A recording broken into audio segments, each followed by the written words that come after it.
Good morning to all. I'm Killer, General Secretary Institution of Fire Engineer. You all know that today's webinar is we are going to start it. Uh, there are three speakers, and Mr. R.C. Sharma will moderate it. I'll request Mr. R.C. Sharma to start it. Okay. Please. Thank you, Mr. Schiller. Welcome to all of you on this webinar organized by IFE. The today's subject is challenges in designing egress in the buildings and strategies for occupants during emergency. Basically, how to get out and what are the facilities available in the buildings. We are going to discuss that. We've got three speakers today. We got Professor Dr. V.K. Paul. He's the Dean Planning and Development in School of Planning and Architecture. Second will be Mr. Lakshmi Prasad and K. Jairam from Telangana Fire Service and Andhra Fire Service. So we start with Dr. Paul. Dr. Paul, please go ahead with your presentation. Thank you, sir.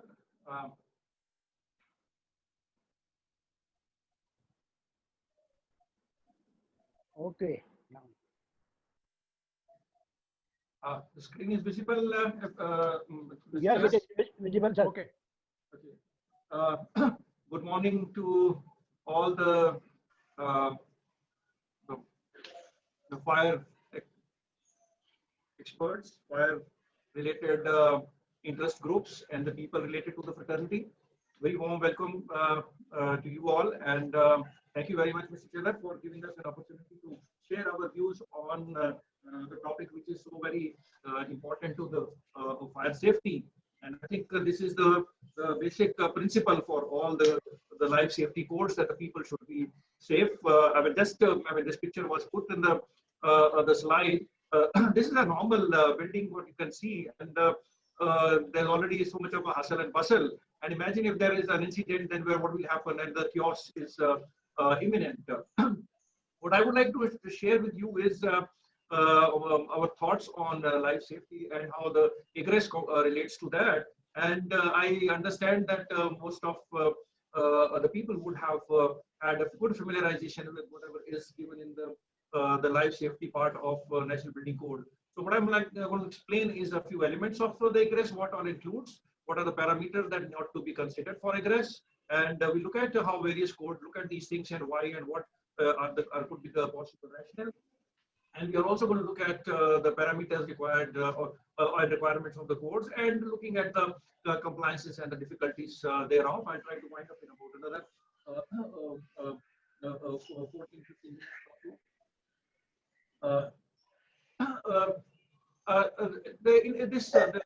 The aspect of egress is largely related to the human factors and how human beings behave in the and the spaces. So there is a physiological and psychological factors that play around, and and how it affects the movement, how the exit with capacities, etc. are done. Somebody's got a nice dog. I think it's a dog. I think the dog is understanding the egress design very well. I think he's got a question. The owner can pass it on to me. Thank you very much. And we will look at although our topic today is exit egress, it goes hand in hand with actually compartmentation, which I'm not discussing today. And there are other issues connected with it, like the contents and the amount of fire load that you can have on the finishes, and then the influence of the protection equipment. So they're all connected with it, but we will not be able to deal with all of them due to paucity of time, especially focus on the egress. Typically, a code would require the understanding of type of occupancy. You have the various occupancy type, number of people that are exposed can be worked out from the occupant load factors. You have the available fire protection systems which are given in the National Building Code, and you have the height requirements, and they tell you how to and what to be done. You have requirements of maximum travel distance. So occupant load is the whatever is given 12.5 or 10 or 0.6 or 4 for assembly, etc. You can determine the number of people. Accordingly, number of exits can be worked out, and the occupant number of exits are required that can be worked out. So typically, this is your prescriptive code will basically you look at this kind of an understanding, and that should be good enough. Now, but we try to look at things slightly beyond that. Now, here we are looking at three aspects of the elements of egress: exit, access, exit, and discharge. These are the three components now the new National Building Code also prescribed. So each one of them, it needs to be considered, designed, located, and must have certain characteristics to be able to perform. So in each one of them, for example, exit access, all that people from the individual room to reach safely, whatever this require is all exit access, and how the people will evacuate from that exit, which is typically a protected area, and finally where do they land up to, etc. So when we are looking at egress, we need to understand that the characteristics of each one of them must be designed. It's not just the staircase width alone. It's the complete beginning till the end completed delivery. That is important to be seen. You can't throw away people outside on the main road and think that something can be done. Now, what I want you to understand here is that if you look at the exit design process, this is the complete system. It is not one element. You have a staircase, capacity, width, location. So this is probably what I was referring to when I was mentioning about the code and what it says. But whereas if you see to be a successful egress design, you need all the other paraphernalia to understand, and every aspect of the system must be in the current planning in terms of norm, in terms of distance, in terms of implementation, serviceability, and reliability of each one of them is to be important. So please see that this is a system, not one particular staircase width or the corridor width or travel distance. It's one is not enough. One has to see how it fits into the entire thing, and that's actually the safety one is referring to. We typically have this occupant load exit capacities, this I mentioned, and the number of people exposed. There's a slight variation here. The number of persons exposed, we consider that it as per code that things will have vary, but all buildings will undergo some change, and there has to be some understanding of whether the same level of persons will be using it all the time. And then we have a huge issue with internal layouts, right? In the beginning, most of the time, even with the best of the design capability, you may not really know about the internal layouts, and God only knows when the internal layouts are finalized, how it will affect your the movement patterns inside, and whether at that time interior designers or my other architecture colleagues, they are conscious of this one. And it's very common. I mean, somebody from fire department will vouch that initially you just have a large floor plate, and we draw some circles and say that this is actually the travel distance broadly will meet the requirement. But internal layouts are the key determinants how people will navigate. That is internal. So looking at the travel distance, various people have tried to explain. Somebody says it's a distant traverse in order to reach a place of safety, and we see prescribed in another way. But what we, or my understanding is that it is how much the distance from a place where you are to reach a place of reasonable safety, etc. That is important. So my understanding is it's a maximum exit access distance that the occupants are permitted to travel. Anything more than this is not permitted to be traveled from their positions in the building and to the nearest exit. Occupant characteristics, vulnerability of building spaces, alarm method, fire protection system, and maximum common path travel, etc. They're all part of the determinants of exit access. So looking at travel distance as one number and not looking at all other aspects is a problem. So travel distance, whenever we are reading that number, we must understand that number is valid subject to all these aspects, whether it's a complexity, load factors, or everything. So if you're looking at only the number, it is a mistaken identity. The total risk that happens is related to all the other factors. That is why we see generally a range between 20 meters to 60 meters in different places. Now, this is looking at to provide you a safe egress time. All fire people are now familiar with this kind of a diagram where a safe available time and the required available time is to be seen. So this is what basically is our boundary condition within this travel distance, etc. should be working. And if you see, there's another aspect which also is a bit of a confusion. Sometimes people have the exit capacity or capacity factors. It's actually giving you a broad understanding of number of doors, etc. that you provide. But many people tend to think that it is width per person millimeter per minute.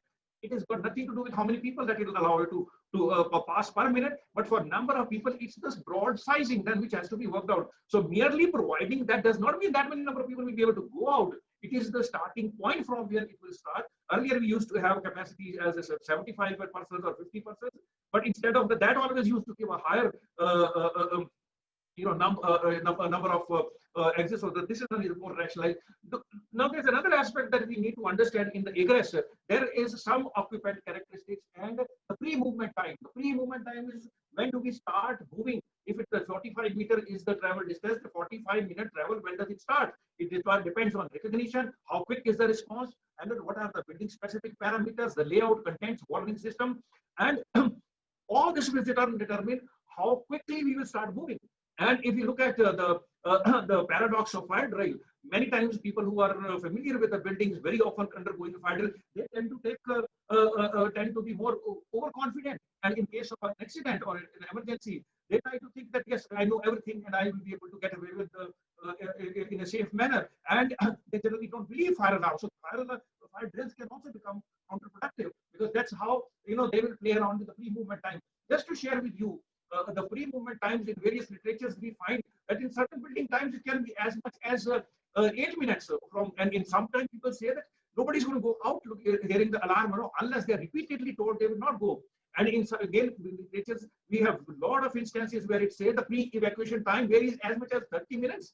So even when we say the travel distance is the checkout and that will take you out, this is still a fallacy.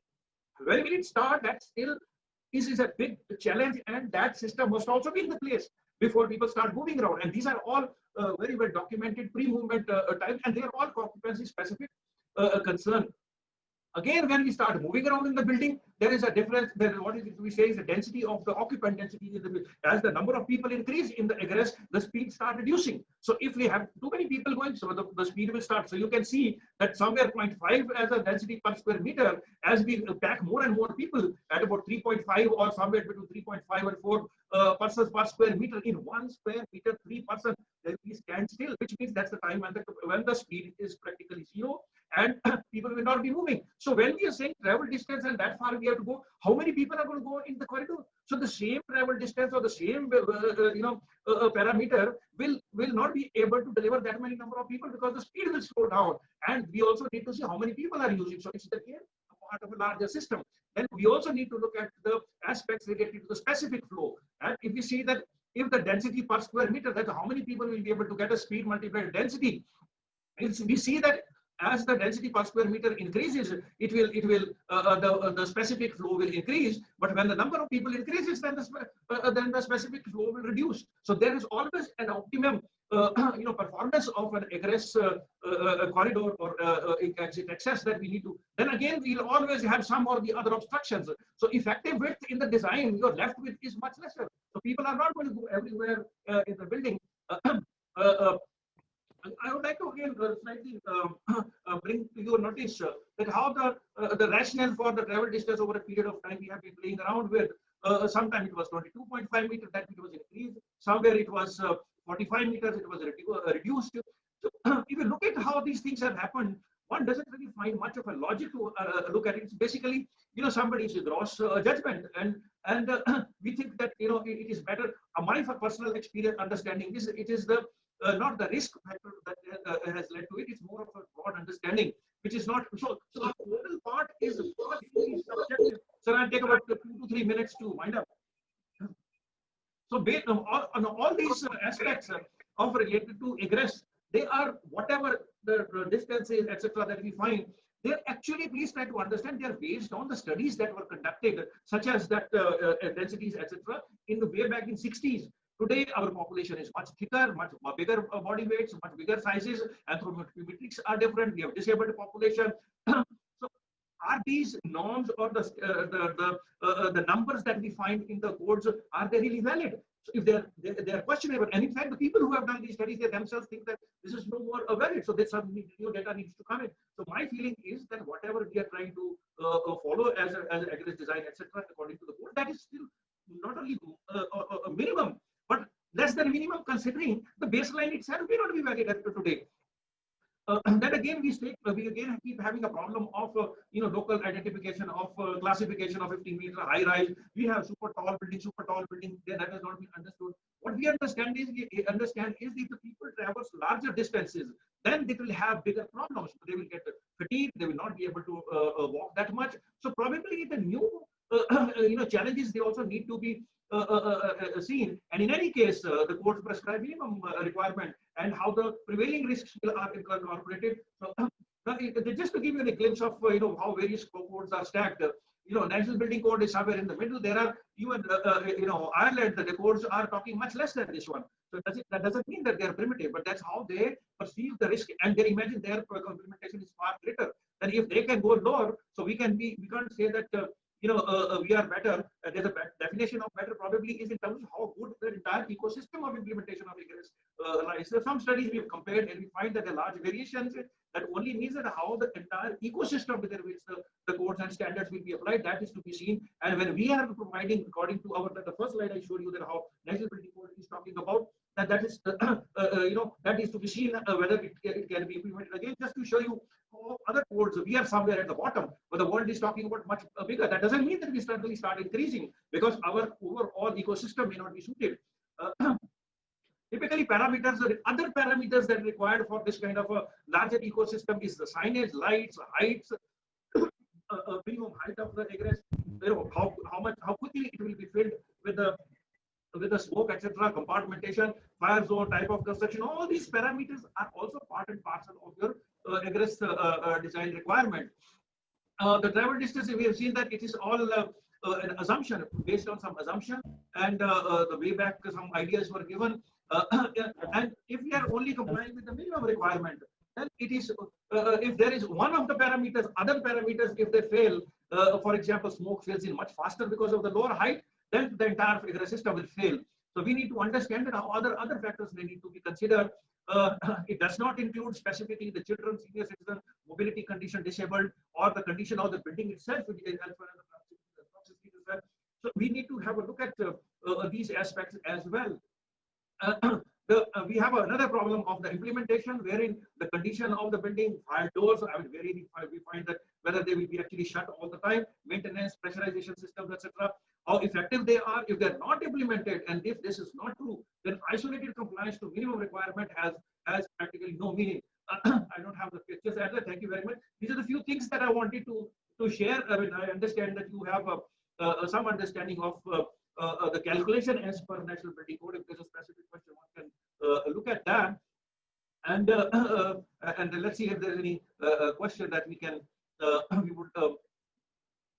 we can look at those questions. And these are a few things which I wanted to share with respect to the egress, where the code is only one aspect. What I'm saying is that there's a larger set of things which also would determine the requirement. Thank you very much. I will try to take the question as many questions as possible. We've been given a list of questions, and we will see how many of these questions we'll be able to take. Thank you very much. Over to you, Ashish sir.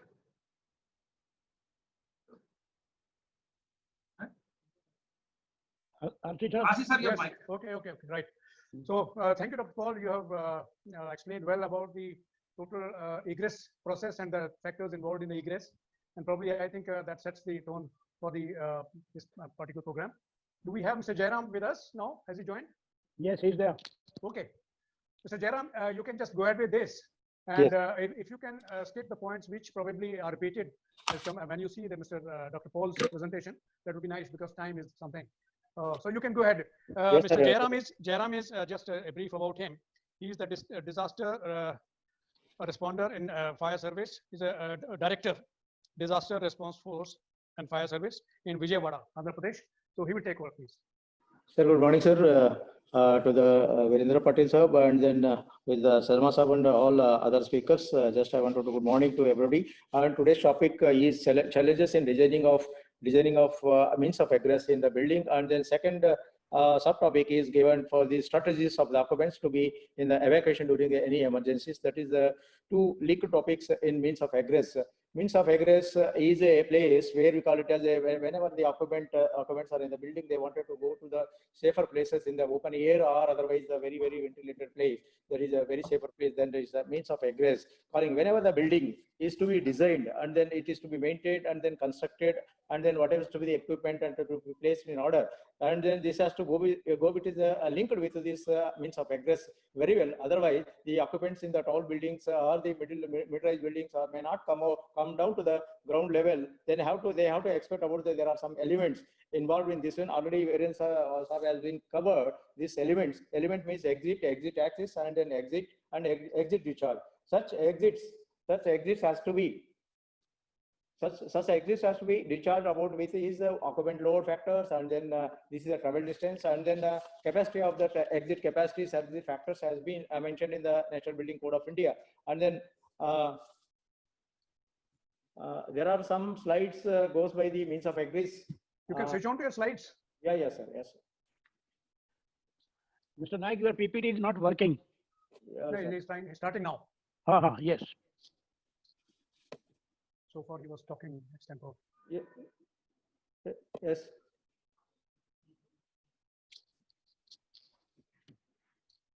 Yes.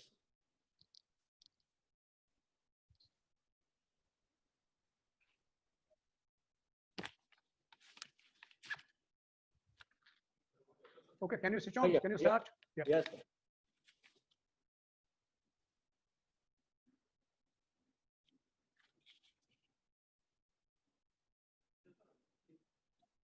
No, this one. This If one. there's Sir. some problem, we can. Yeah. Yes, sir. Okay, sir. I will go ahead with Okay. next.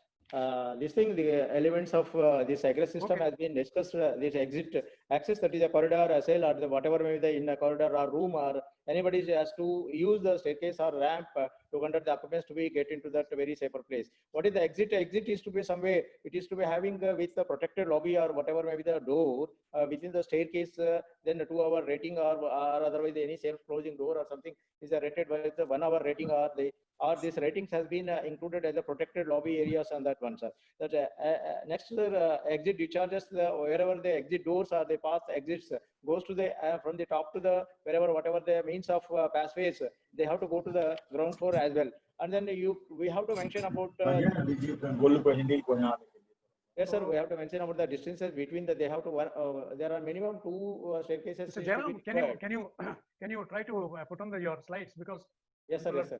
not many people are coming out with this, because if they see Yes. something on that, it will be more better clear to them. Sir, now the slides are displaying, sir. Okay.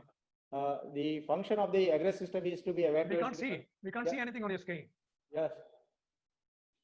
It's not You have to coming share on. screen also. No, share screen. You have to start slide there on the screen. Yeah. It is coming with you. You are not sharing the screen. No, his screen is here. That means he's sharing, but he's not able to start the Yeah. presentation.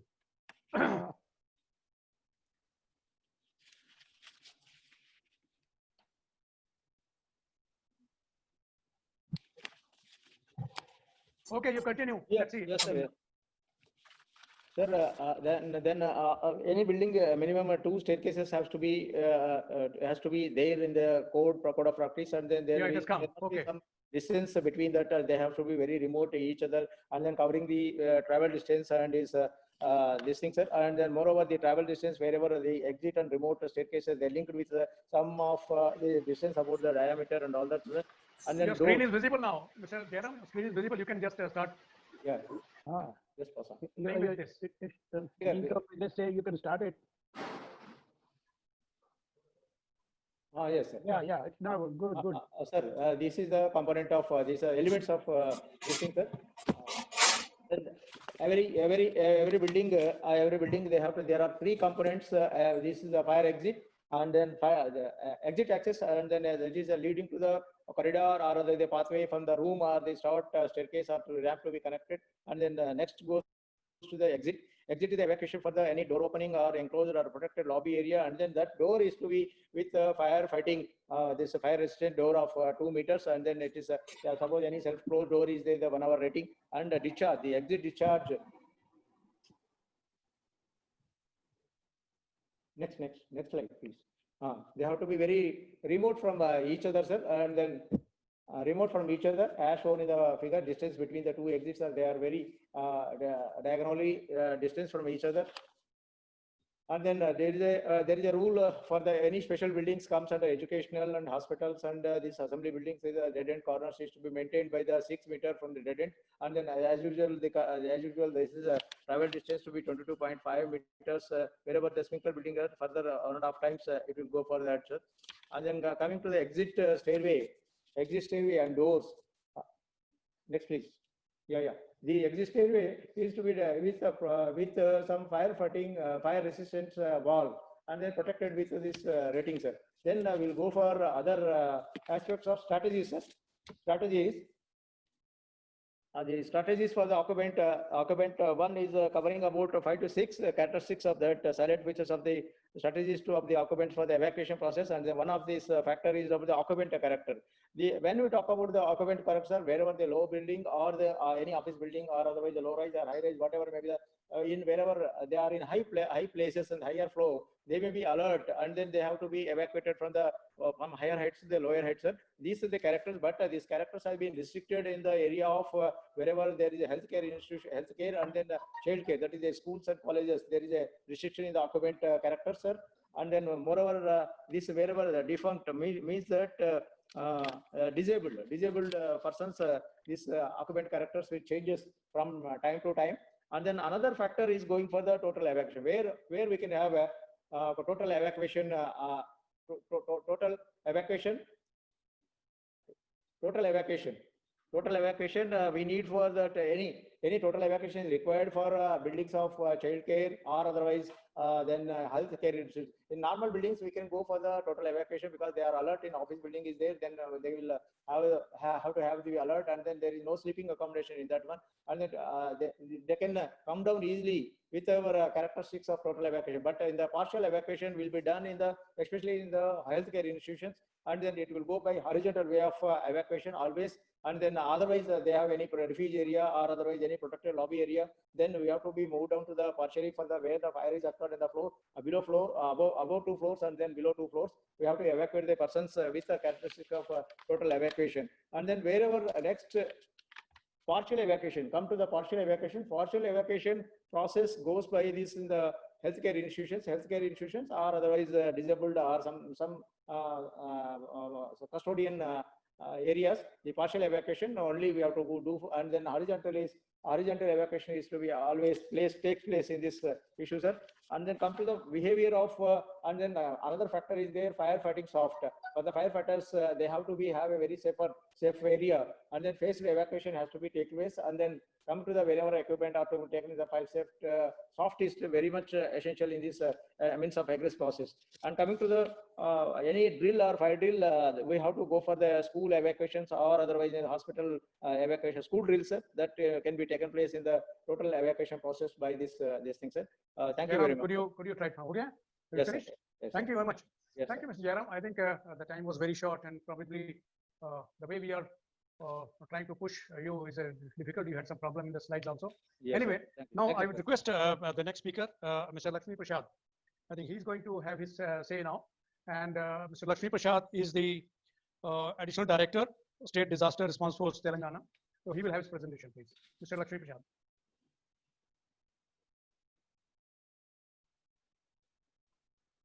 What is the problem? Mr. Lakshmi Prasad. Sir, good morning, sir. Good morning. Please go ahead now. Yes, sir. Yes, sir. Please.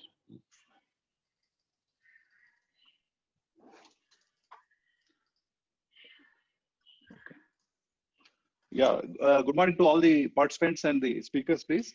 I'm happy to be here sharing my views on the designing egress in buildings and strategies for evacuation during emergency. My previous speaker, Mr. Jairam Naik, has given a brief about the definitions. What exactly means of egress consists? It is a continuous way of travel from any point of a building or structure to a public way, because this is very important. Always it is not possible to go to the public way.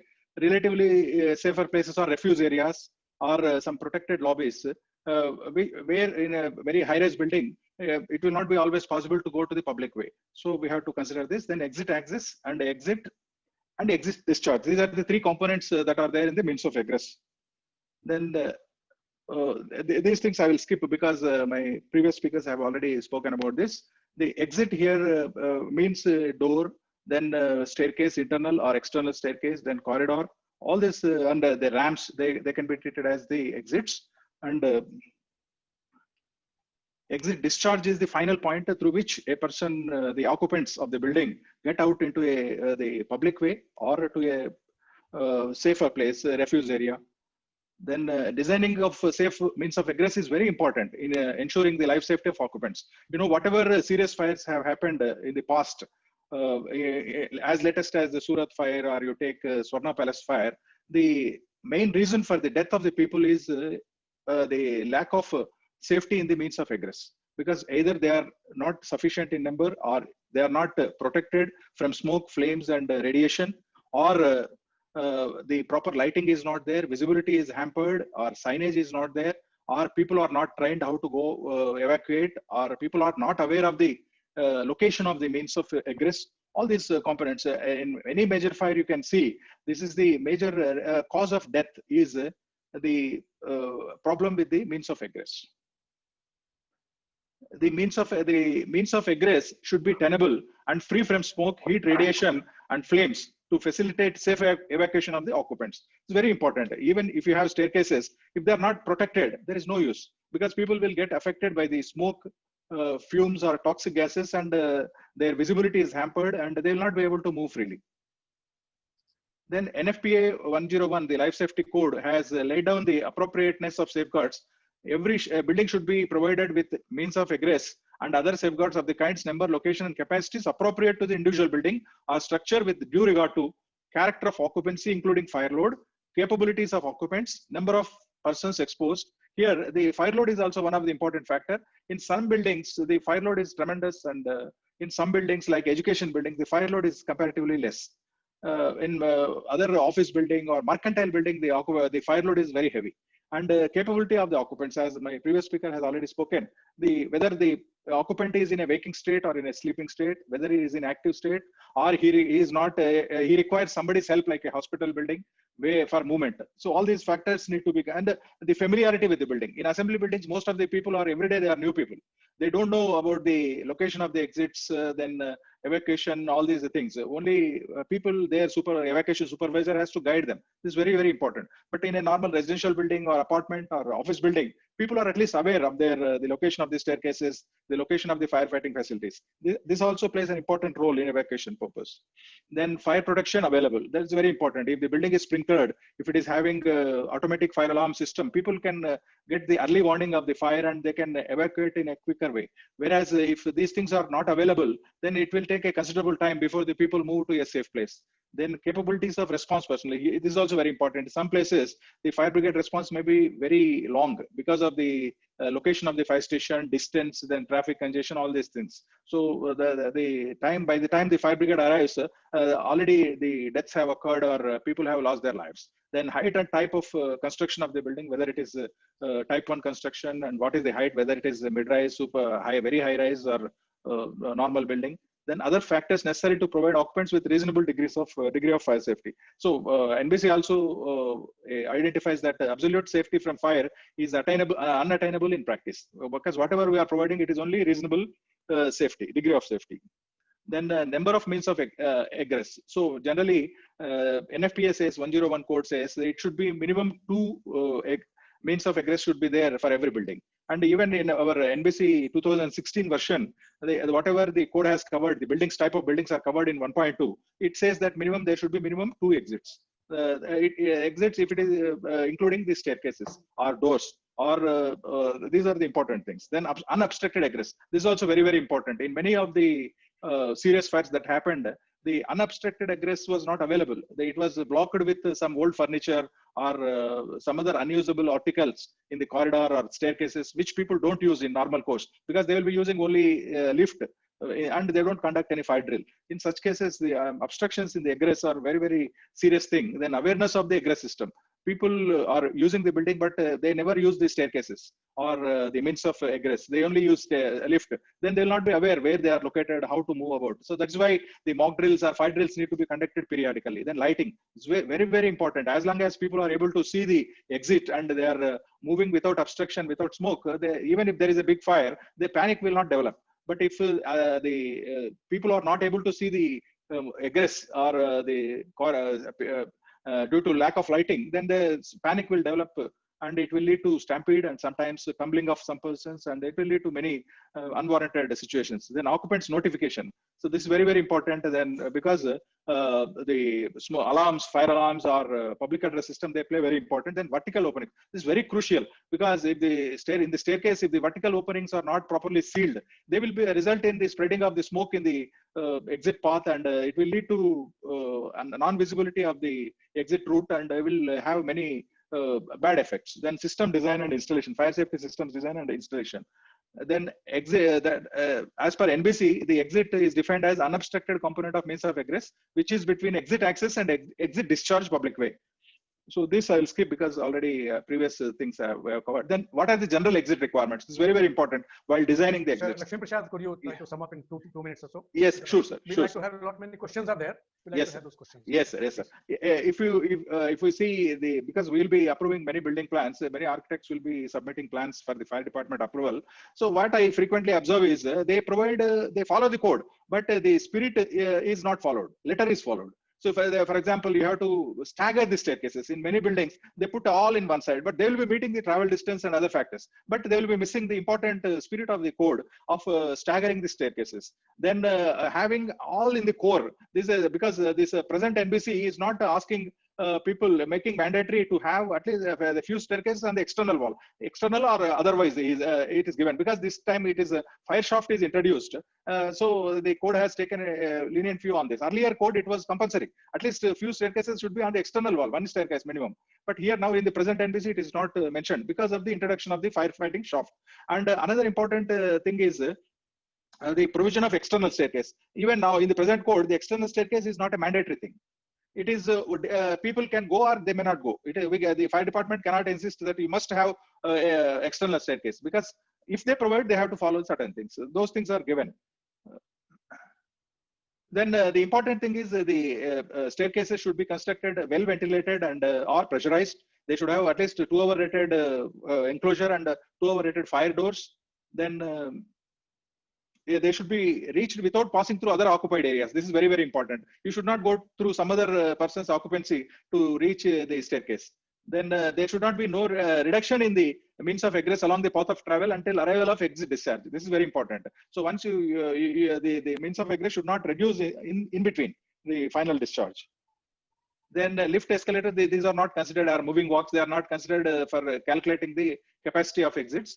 Then suitable means of to be provided for all access controls, because in many software buildings the exits are having access control. They should be linked with the release of the access controls the moment there is a fire and fire alarm goes. Then penetrations, as I've already told, very, very important. Then actual number of occupants declared, how we should take the occupant load. Actual number declared, but in no case it should be less than table 3. Here some problem comes with regard to professional colleges like engineering and medical colleges, where the areas are huge. If you go by the occupant load factor, the number of staircases will be very, very high. It is not practically possible. In such cases, we are asking for the declaration of the sanctioned strength of that college, and we are working out the exits. Then arrangement of exits, as I've already told, they should be staggered, and they should have the dead end corridor is also one important factor in this assembly buildings and educational and hospital buildings. It should be less than 6 meters. In other cases, it is 15 meters.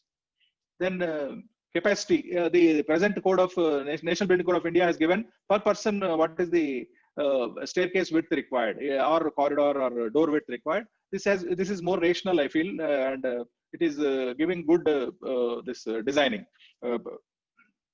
Then internal staircases, the same thing. The minimum, the handrail is one of the important things. Some people, to meet the exit requirement, they give very huge staircases. Very huge staircase will not be useful unless the handrails are there. If it is 1.5 meters, at least one handrail. More than 1.5, at least 2 handrails should be there. This is very, very important, because otherwise people tend to walk on the corners of the handrails, so that majority of the staircase will become unusable.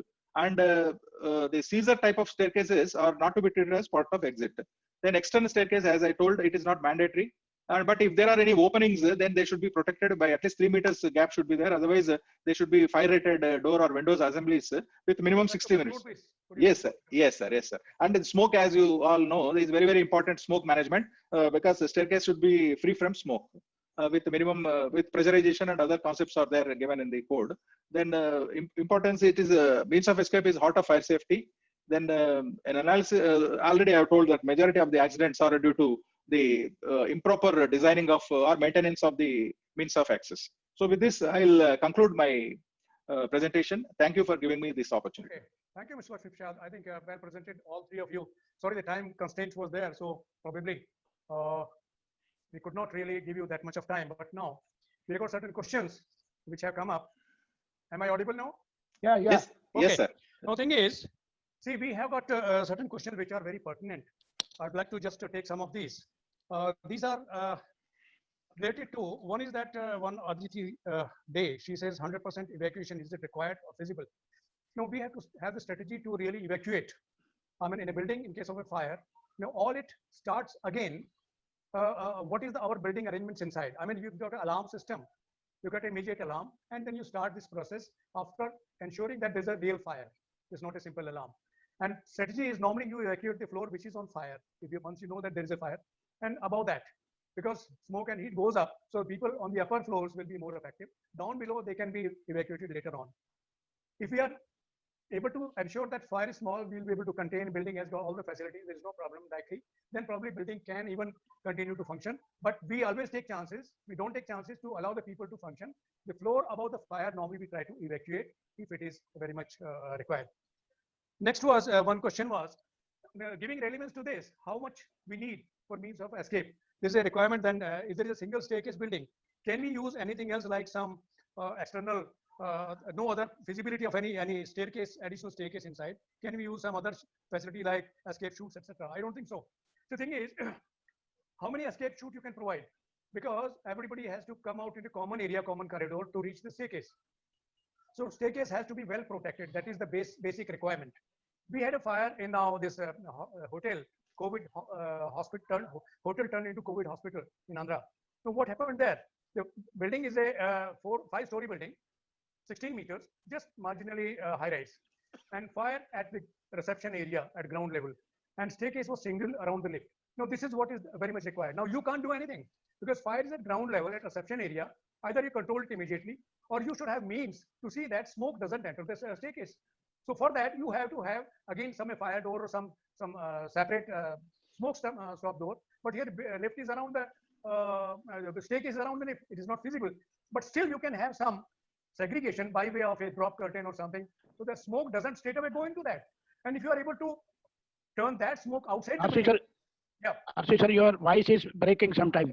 Okay, I'm trying to hold it. Your voice is breaking sometime. Okay, Please, okay. So now this is what, I mean, again, everything boils down to means of escape.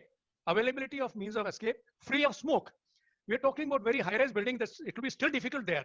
But if it is even the low-rise building or 5-floor or 6-floor building, whatever past experience, Arpit Place Hotel, or these areas we see, it is the non-availability of means of escape. If they're available, I mean, building has got one, they don't have alternate, and this is smoke filled. So no problem with us is, the biggest problem is, our speakers have mentioned that, keeping the means of escape smoke free. That is the main thing to be done in a building. So you have to design, while designing the building, this is the biggest challenge. Having the staircases at regular distance once you come out, near a staircase, free, available, known to you. In case of smoke, somebody's now exit signage, or you do have other facilities like you do have, somebody telling you directions, which way to go out, some announcements. So these are the things probably which come handy to you. But these are again, depending upon so many things, we have to have these things. If means of escape is not free of smoke, we are not having proper compartmentation of the means of escape, and probably smoke can escape to the common areas where people have to escape, then it's a problem to us. So biggest thing is to any building, small or big, is the smoke management or keeping the means of escape smoke free, and proper venting of the staircases, etc. Now we were just having the fire shaft. This thing has come. Now this is, I consider this to be one of the better function in the building design, because it will be not only going to be on the external facade, well ventilated, and probably once you get into that, then there is no problem. Then you should be going to the staircase.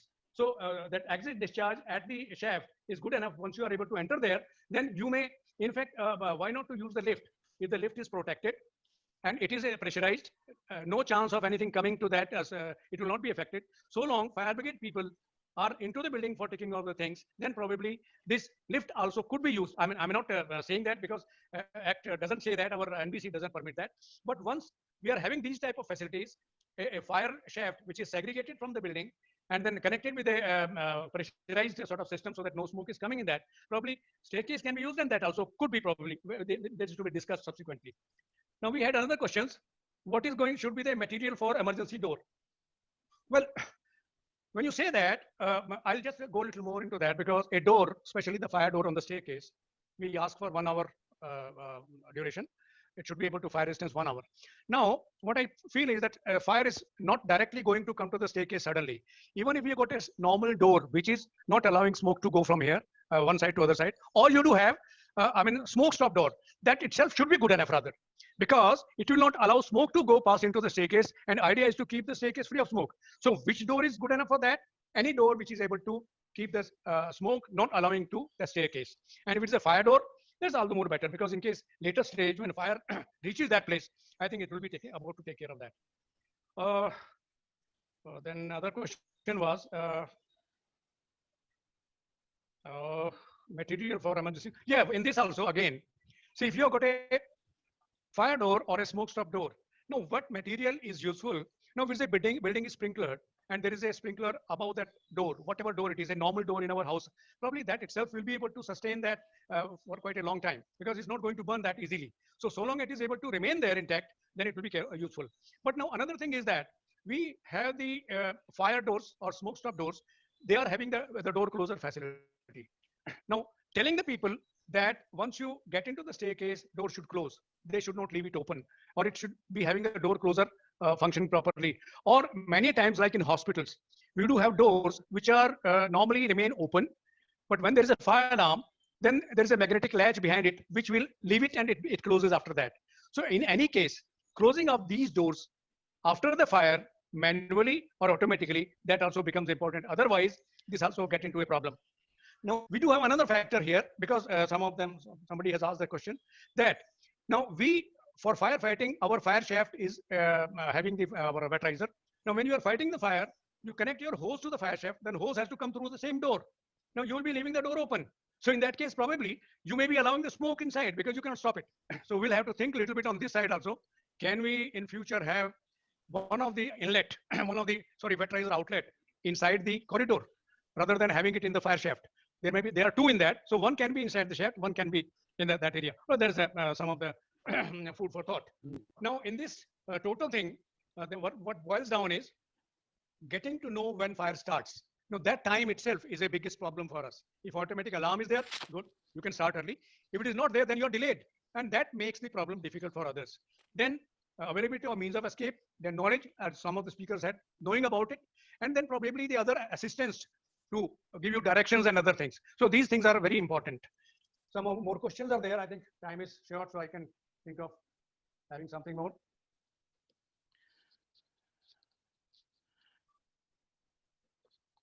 Yeah.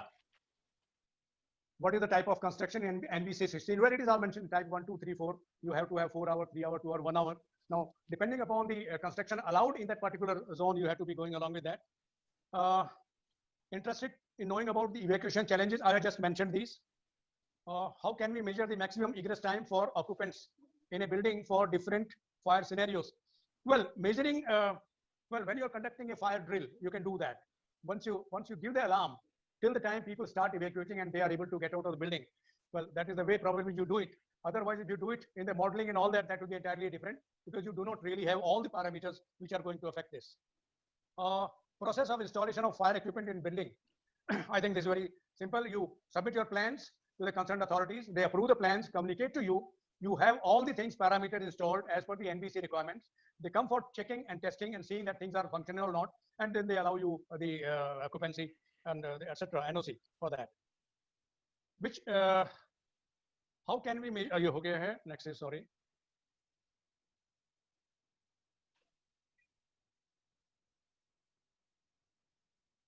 What is the minimal travel distance required for designing means of egress?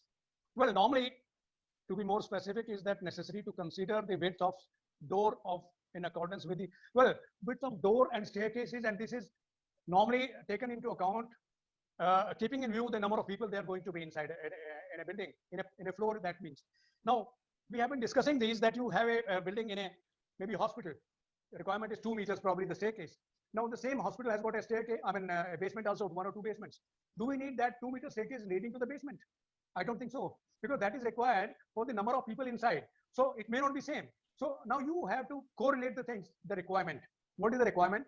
Sometimes we go very much minutely into that. Width of staircase is 1.2 meter or 1.25 meter. Now, in my opinion, we take 50 centimeters of 1 unit of width. Ek aadmi jo niklega, that we need 50 centimeters. So 1 meter 2 can go. So 1.5, unless it is 1.5. If it is 1.2, it will not be giving any additional into that. Maybe little ease of movement, but not really in the true sense. So that is what probably. I think we can take 1 or 2 more questions if you feel like. Because the question is something important, I feel. What PPEs a firefighter should use while evacuating occupants in a COVID hospital? Well, we as a fireman, we whatever protect PPEs we are having, it is not fit for the COVID requirement. So you have to have maybe another gear which is required for that, or you can wear it internally. I don't know, because that is something. Going into a fire building for rescue purposes, it is necessary that you also have to be protected yourself. And in a COVID situation, you have to take care of that. And if you're having any facility near you, you have to be well prepared for that. At least few people should be having that gear also, so that if they are able to enter, they are required to enter. Maybe again, BA set also they will have to use. If it is smoke filled, you may have to open the doors, they may have to cause ventilation, opening the windows. So many things may have to be done. So unless you are yourself protected, you will be exposed to that. So we have to take care of that. Digitization of technology, I think yes, for keeping an eye of how many people have entered and out, yes, certainly is useful. How effective evacuation can be achieved during emergency? Well, it depends on how effective it is going to be, depending upon the facilities available. I mean, starting from your alarm, what time you noted the fire, then you inform people, then availability of means of escape, how many people are able-bodied, they can reach themselves, they can evacuate themselves, or they need assistance, how much is the assistance available, what are the number of staircases available, whether there are some people available to direct them to get out. So all these factors, once they get into the stairs, will it be safe? Do we have any refuge area or something like that, which is connected to the again staircases, so that if they enter in that area, then there's no problem. So many factors are there which will depend on this. During extreme disaster, these evacuation strategies will be effective. Yes, certainly. I mean, if they are available, they are maintained, and they are used the way they should be, they will be effective. How to ensure performance of the fire security system? Well, it's just that things have to be functional. I mean, it is not that. I'll just take the last thing, drills and all that we have been talking about, fire drills, evacuation drills. Say a drill has to be just like an evacuation drill, not a demonstration. We do not inform the public people that we are going to do it tomorrow at 3 o'clock and everybody starts the moment there is a bell and they get out of the building. No, that is not the drill. When we announce it, we can fix up a day, but any time of the day, you do it in normal way, not telling in advance, and see the behavior of the people, see that your alarm, its functionality, whether when you make announcement, was it heard? Was it heard on all the places in the building?